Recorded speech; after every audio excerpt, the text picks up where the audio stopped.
back to another episode of the Beyond the Blueprint podcast, powered by Lapolis Electric. I'm your host, Steven Marcelino, Vice President of Sales with Lapolis Electric, and I'm here today with Ashley Salamone. Ashley's been with Lapolis Electric for quite some time. She's a project manager here with us in our commercial construction division, and we're very excited to have you here today, Ashley. Thank you for coming in. Thanks for having me. Not a problem at all. So, Ashley, I want to kick it off. I know you've worn multiple hats at Lapolis Electric over the years, and I know that you've been with the company for quite some time, like a little bit over a decade, right? It'll be 9 years. Wow. Actually, I think May 13th. It's quite some time. So Yeah. you spent the better half of your professional career with Definitely. Lapolis Electric and Carmine and Rob and the team. Definitely. Very nice. So let me ask you, what has your path been with Lapolis Electric from the beginning? When I started with Carmine, I was hired as a operations coordinator, basically to help him create policies and procedures to grow his company, which when I started, we were at about 145. Nice. And then we grew up to over 400 employees. Wow. I went from operations coordinator to also become an employee relations manager. He felt I had a way with speaking with the guys out in the field, becoming a good liaison between the office and the field for him. So that was my next role that I took on, and then additionally safety. What did the employee relations manager, what did your day-to-day look like when you were doing that? I mean, I would do anything from just fielding questions from guys in the field that had anything to do from HR-related stuff to just policy and procedure, helping to kind of implement, as New York City grew and created additional policies on their own of things that they wanted to happen on construction sites. It was also part of my job to help implement those out with the guys in the field. Nice. But really just become a liaison between the office and the field. So you were like a bridge between the field and the office to help information flow smoothly, Yes. more or less. Yep. Nice. So from employee relations, where did you go from there? Because I know your path doesn't stop there. Yeah, that's actually how I got into safety too, because a lot of what needed to get implemented into the field had a lot to do with New York City regulations and larger safety implementations, things like daily pre-task plans, toolbox talks, site safety training, stuff like that. So I started to take on a much larger role with safety to be able to help all of the guys in the field get everything that they needed and be compliant with what New York City was requiring. I think I remember, I don't know if it was during your employee relations phase or your safety phase, but when I was They ran concurrently. So. They did. Makes sense. I remember back when I was on 277 West 77th Street on the Upper West Side. Yeah, I remember You that. would come to the job site one day, you were like all fired up. You had a box of hard hats, vests. Ryan Knapp was like, "Steven, I need you to run down the street. Ashley's parked on the side of the road. She has hard hats and vests for the men." And you threw me a box. You're like, "Help me carry this." I was like, "All right, cool, let's go."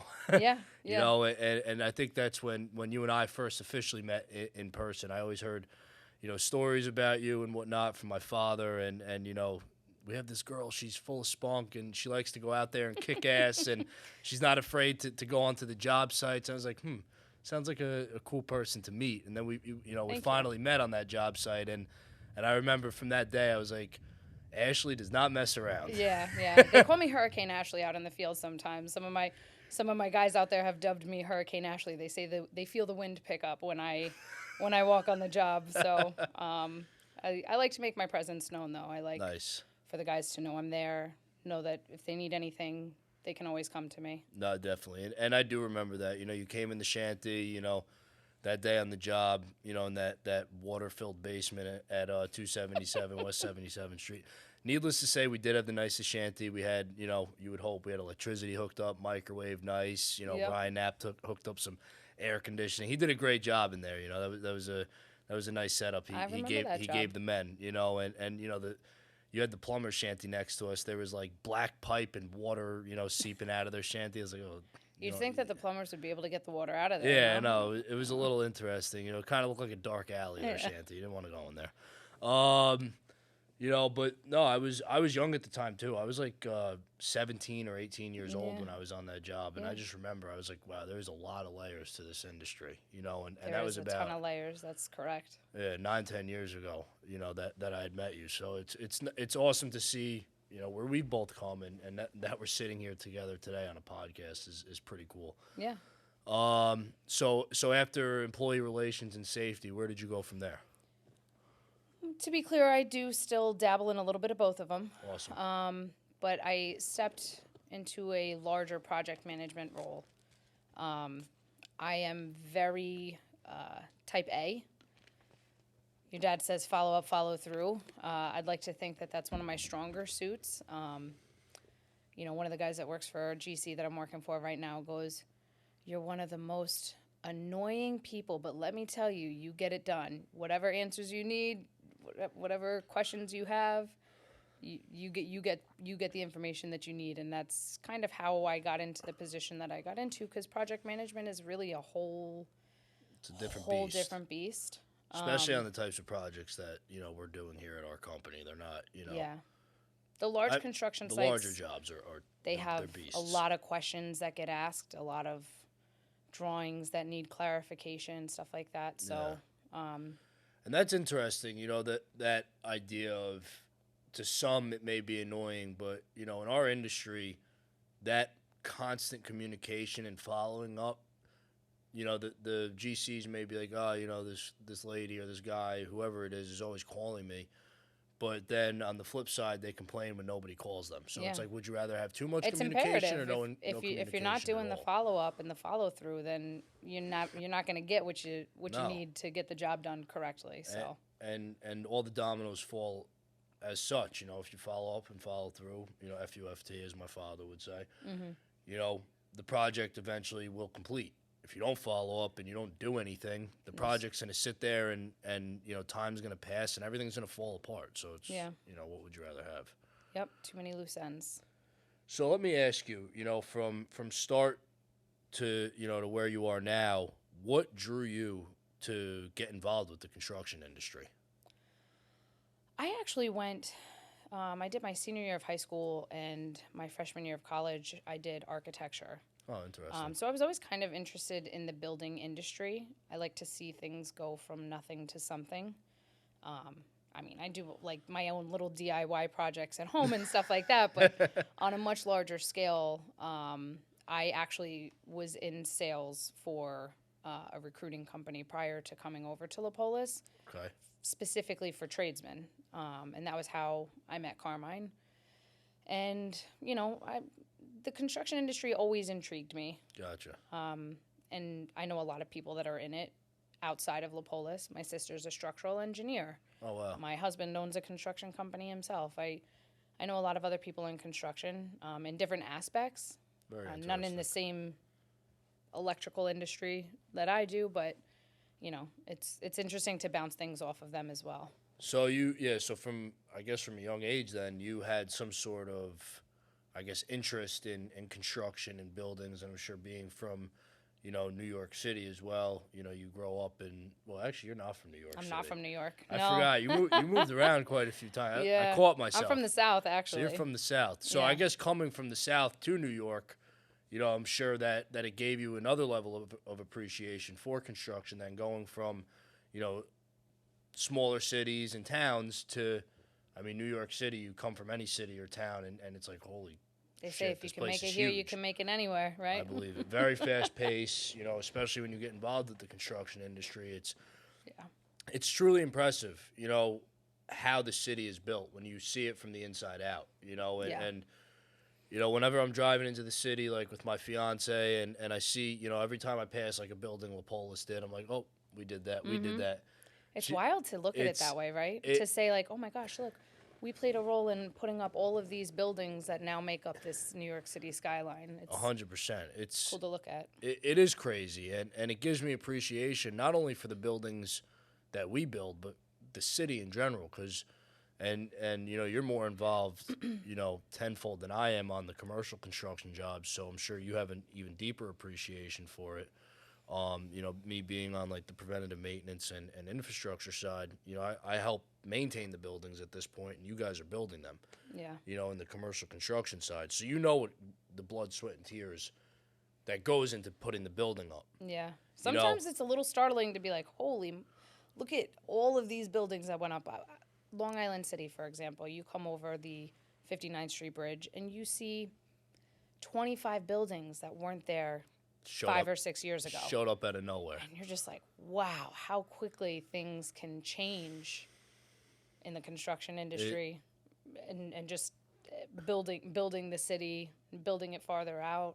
It's crazy, wild. you know. And I would say within the last decade, I mean, New York City always goes through booms of construction. You know, I think it's in 5 to 10 year spans. You know, all the developers and building boards wake up and they're like, all right, we're going to build a 5-year plan and put up 50 more buildings in this time span. You know, then they settle down for a little bit and then constantly ebbs and flows. That's at least how I've seen it, because you had Amsterdam Avenue, they put buildings up. Hudson Yards, out of nowhere, it used to be barren, train yards, I think it was, and Con Ed, utility yards, and now there's towers everywhere, and it's awesome to say we were able to contribute to Hudson Yards with 66 Hudson Boulevard, the Spiral Building. Yeah.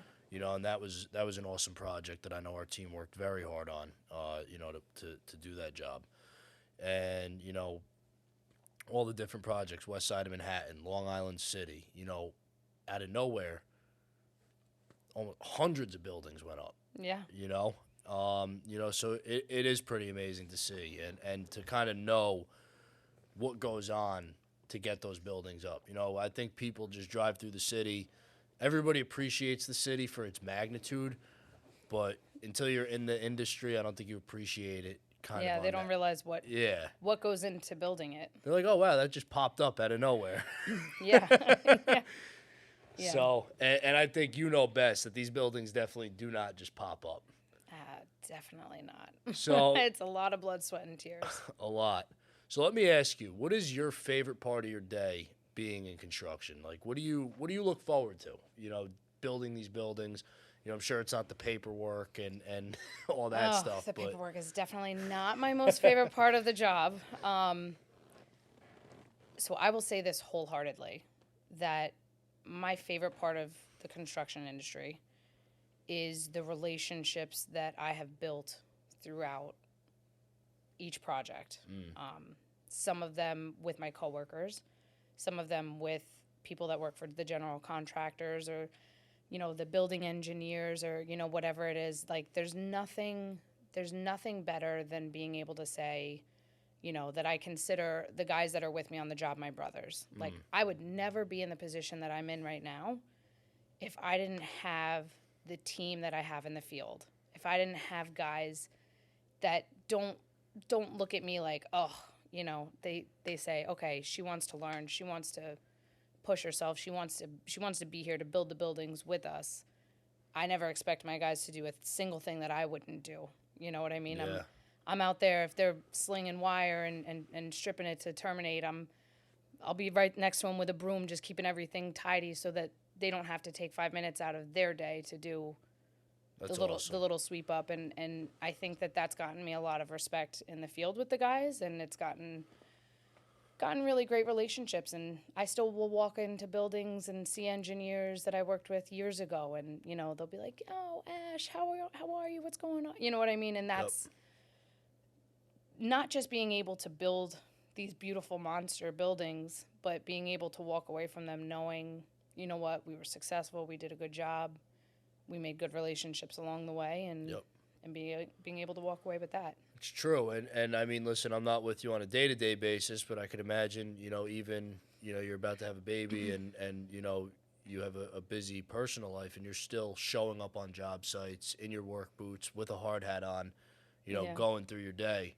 And I know you've expressed to me in the past, the guys on the job, some of them you form relationships with, they're like your brothers, you know what I mean? 100%. And they'll always protect you, and they always have your back, which is not only, on that scale, but just as a company, I think that's a major culture we have at Lapolis, which I think is pretty cool that, we are a big company, but at the end of the day, the teams that work together, or if you walk onto a job and I have a Lapolis shirt on and you have a Lapolis shirt on, even though we may have never met, whoever it is, we always have that common understanding, like, we're a family and we always have each other's backs, and we're going to make sure that, anybody wearing the Lapolis brand or, that we're working together, we're going to make sure we're always successful. And 100%. And I think, I can agree with you 100%. Aside from the work we do, although it's pretty cool, putting these buildings up, or, on my end with our teams of doing, the building shutdowns and the switchgear remediations and all these crazy engineered studies and the infrared testing and the projects that we're doing, it's the relationships, it's the family culture. Carmine says it best. We break bread like family and we fight like family, but at the end of the day, we always have each other's backs. Yes. Yes. And that's what's really important. Yeah. So let me, you've completed a lot of projects and accomplished a lot of milestones, not only on the, the commercial construction project management side, but your accolades that you've accomplished with Carmine in terms of the implementation of process and procedure and whatnot.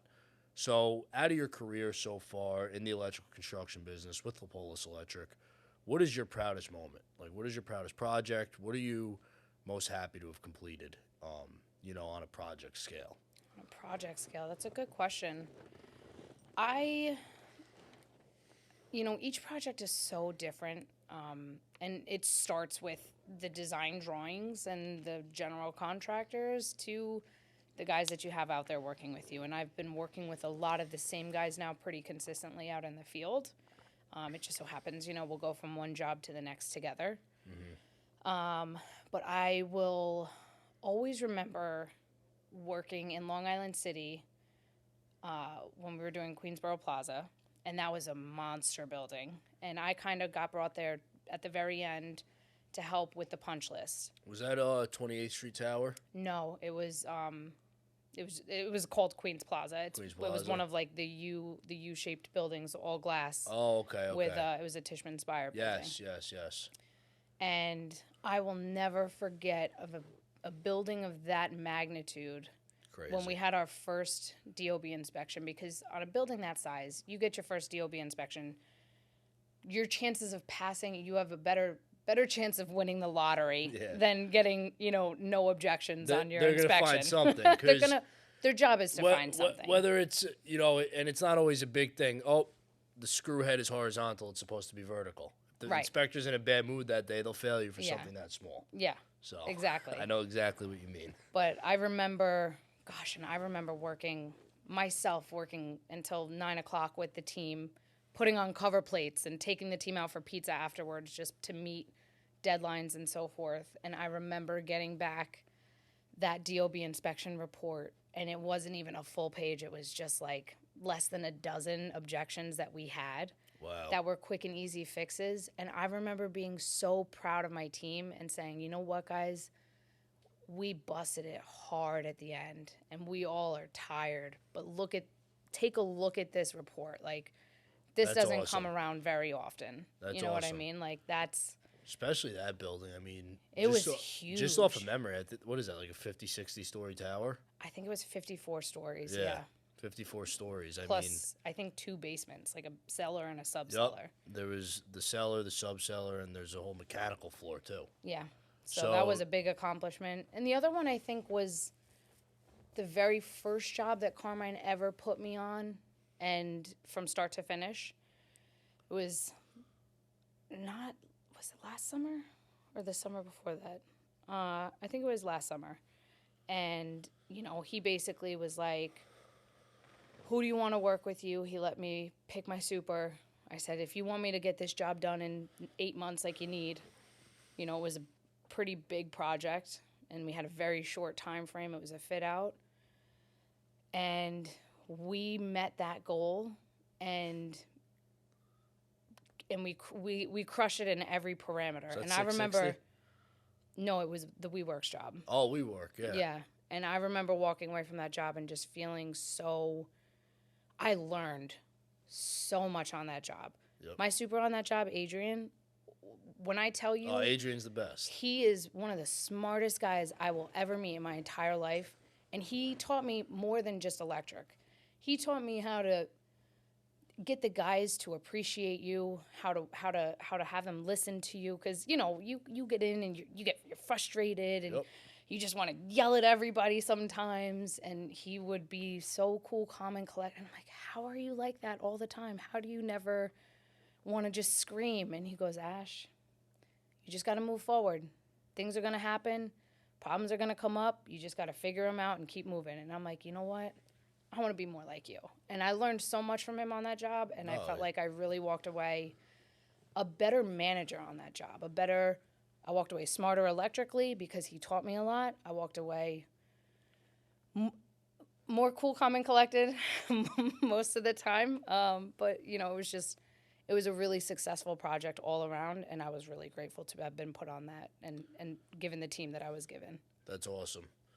Yeah, Adrian's a great leader, and we're fortunate to have, a lot of men like Adrian. We have a lot of really great leaders out there. A lot of great leaders, and a lot of them have longevity with the company, and it's important, because at the end of the day, we are an open shop electrical construction company. Yeah. And to have the structure we have and the foremen, the supers, the mechanics, the journeymen, the helpers that we have, we're extremely grateful. We have a large workforce, and Carmine takes very good care of our team, and we have, that comparable structure to a union shop. And a lot of people, I'm sure, it happens to me all the time, when you talk to people, they're like, oh, you guys are a pretty big union outfit. I'm like, no, we're an open shop. And it, like, smacks people in the face. They're like, oh, my God, that's very impressive.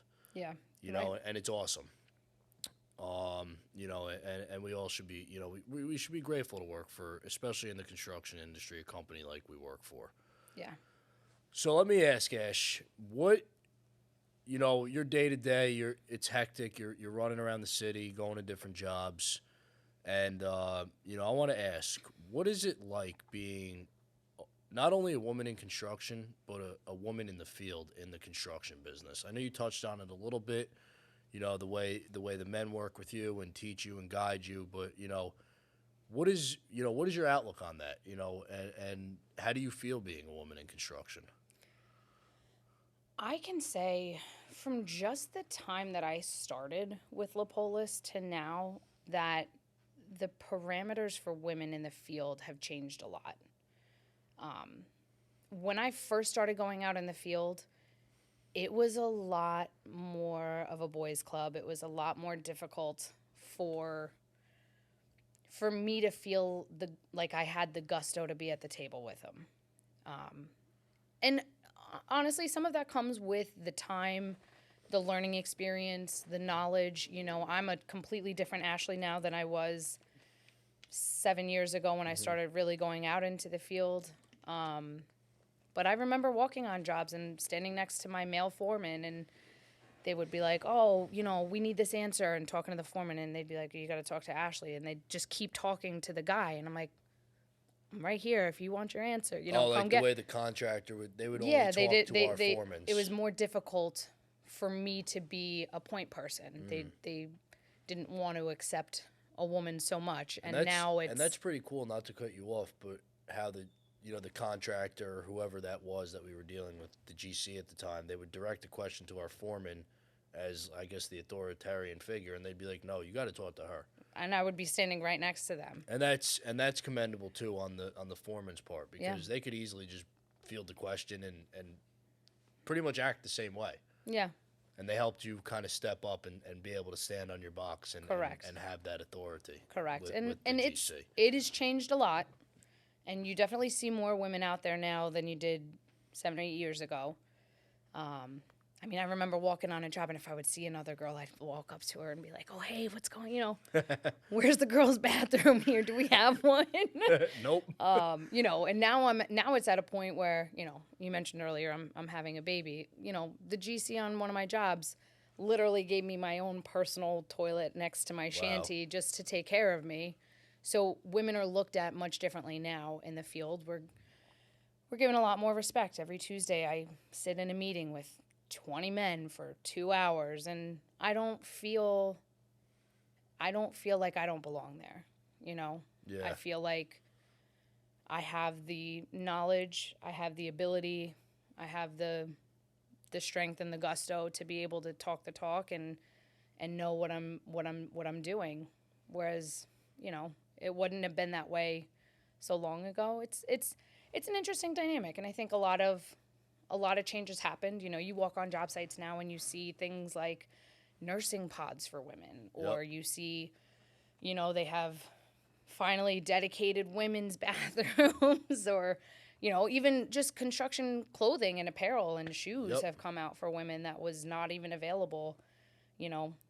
8-9 years ago, I used to have to wear my husband's shoes to walk out in the field, Wow. rather than get a good pair of women's shoes or clothing, safety vests, the whole shebang. Now you can buy whatever you want on Amazon for women. So It's really it's changed a lot interesting. for women out in the construction industry, and you know, I appreciate it. And I think it's good too, you know, because I'm a big proponent of the trades. You know, years of school isn't for everybody. And the trades are definitely, you know, an extremely important career path to be made available to men and women. yeah, And my point is, in school, you know, what if you're a girl in high school and like you don't necessarily want to go to college, you don't want to, you know, go to BOCES for like cosmetology or something. You know, these opportunities for women should be available as well. And everybody's 100%. talking, bring back the trades, bring back the trades. And it's important for, you know, like you just mentioned, for women to know that the construction industry isn't just for men. yeah, You know, and women do have a spot here, and you're, you know, a living, breathing example of the success that can come out of a woman in construction. You know, you run monster projects for Lapolis Electric. You've accomplished, you know, many tasks for Carmine Lapolis throughout the years on a, like I mentioned before, a safety level, a quality control level, implementing process and procedures. You know, and there's multiple levels and opportunities outside of project management for women to come into the construction industry. definitely. And you know, if they don't want to throw on work boots and go to a job site, they don't necessarily have to. There's plenty of opportunities outside of a job site. I feel like people stigmatize the construction industry. You know, Oh, it definitely do. it's like you definitely tell do. someone you're in construction, you know, they think you're like out there every day walking through mud with a shovel in your hand. Yeah, Like they don't realize like all the different layers from the office to logistics to the people accomplishing the work to the people like yourselves running the projects. You know, Yeah. there's so many different career paths that can be taken, and that's, you know, that's a completely different topic. But it really made me think about that because it doesn't need to be looked at in that light anymore. You know, it's like and even so, if you are out there, you know, slinging through the mud with a shovel in your hands it's every the day, best. there's nothing to be ashamed about with that. You know, I remember, so there's actually a woman that works for us named Sandy, and she's on my job, and she and I were on a previous job before, and I'll never forget because her helper had called out that day, and I was happening to go to that site, and she had to pull wire through a ceiling that they were trying to close the next day. So I'm on one ladder, she's on the other ladder, and we're pulling wire, That's it. and it wasn't small wire either. No. And I remember she took a picture of me so that I could send it to my husband at the end of the day, and my hands were black, my t-shirt was dirty. You know, I was like, wow, like this, you know, it's hard work out here. And there are is. days where, obviously not anymore, but I would help my guys moving materials, getting pipe on and off an elevator or something just to help speed up the process. And there is nothing wrong with getting hands dirty, No. even if that, you know, when that is your position. Like, I'm a project manager, but I still sweep up after my guys sometimes, or You you have know what to. I mean? I still do. Like I said, I never ask them to do something that I wouldn't do. And that's, you know, that's major too, you know, and listen, like I did a big project, you know, with our department with, you know, Rob Doria was involved, and we had to situate some switchboard panels, and it was a very intense project for a very high profile client. Rob, vice president of operations, a partner of Lapolis Electric, in the forklift, moving 4,000 amp temporary panels to Yeah. help the men. Yeah, And I think that's a big part of our industry. You know, listen, we're not bankers. You know, if we have to get out there into the field and throw Yeah. boots on and get our hands dirty, that's what it's all about. and I think people are just either built that way or not too. You know what I mean? Like, 100%. my husband jokes with me all the time because, you know, we just remodeled our baby's room and we're putting together these IKEA closets that come in 700,000 pieces. And I'm sitting there with the drill, putting things together with him as he's, you know, installing it into the closets. And I look at him and I go, what other girl do you know that would be on the ground doing this with you right now? And he goes, oh, babe, nobody but you. I know, nobody but you. But I feel like people are either built that way or they're not. You know what I mean? 100%. You're just you're there to lend a hand in whatever way possible. That's it. Whether that's riding a forklift or throwing up 4-inch pipe in the ceiling. Or even, as simple, the guys in our department always break my chops, or simply just going to the deli for everyone and picking up lunch. You know what? Sometimes that's the best thing you can do. That's the best thing. That's the best thing you can do. Because then, it gives the guys a chance to sit down, take a minute to breathe. They don't have to get in the car, drive around, find a place, go back, bring them a nice lunch, and it makes everybody happy too, Yeah. And, whatever it takes to make sure that we're taken care of as a team and, that the projects are getting completed successfully. Yeah. That's really what it comes down to, whatever it takes. And, keeping the camaraderie up and that gusto, so to speak. Yeah. So I think that's a big part of how I look at my position just in general. Like one of the supers that I work with out there, Bobby, sometimes I'll be like, I wish I could do more. I wish I could, I'll be sitting there typing up RFIs or change orders or whatever it is. And I'll be like, I wish that there was more that I could do to help you guys. I just don't know how else I can help. And he's like, Ash, you're doing the dirty work that we don't want to do. 100%. We don't want to sit here and write up RFIs or do, you know what I mean? So it's a good ebb and flow and a give and take. And that's the important side of it too, and that's what I mean by there's so much more to the construction industry than just building. There's so many moving parts and not one person can complete a project on their own. No. Especially at our magnitude. The web of a team that you need to get it done. Yeah, we no 5 to 10 people can complete the projects that our company is working on. Like you said, you need a team that's communicative, that's out there doing their part. A little bit more, to like I said, whatever it takes to get these jobs over the finish line. So listen, Ashley, I appreciate you coming in today and speaking with me. Absolutely. Shake your hand. Thanks for having me. No, thank you very much for coming down here. This was a lot of fun, and I hope in the future to have you back for another episode. And with that, thank you all for listening to another episode of Beyond the Blueprint, powered by Lapolis Electric. I'm your host, Steven Marcelino. Have a great day.